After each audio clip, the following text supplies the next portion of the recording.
Unfortunately, the term mass shooting is becoming commonplace. Last Monday morning, in fact, we were reporting on a separate shooting at a garlic festival in California that killed several people. Now, 1 week later, the news is much worse. So what is being done to keep our community safe? I'm sure for many of you, that question being asked, or at least going through your minds this morning.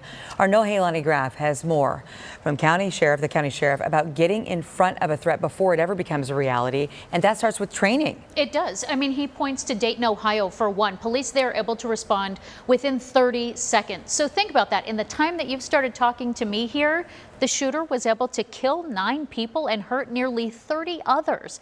Maricopa County Sheriff Paul Penzone says he's focused on making sure that his department could respond just as swiftly if needed.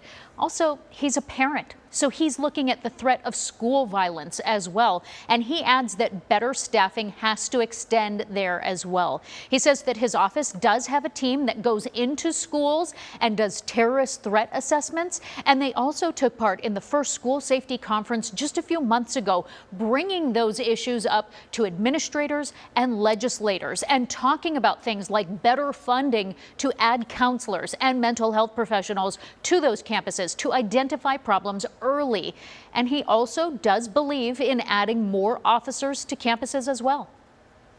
And for those who fear having law enforcement on campus, let's have a conversation as to what that should be in an environment that's healthy, as opposed to feeling that it's intimidation in nature, because it's not. Yeah. The majority of deputies and officers go there with a good heart, wanting to do good and protect children. Now, at a legislative level, he'd like to see a red flag policy so that law enforcement can take weapons away when they identify someone as a potential threat, and also put them through some kind of review process.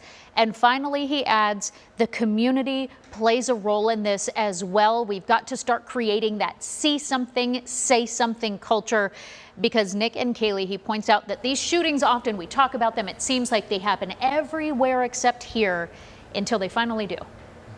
Makes a very good point, and it's so hard to be thinking about things like this, but in many cases, if we do, this really could save lives. No, hey, thank you for that vital information there.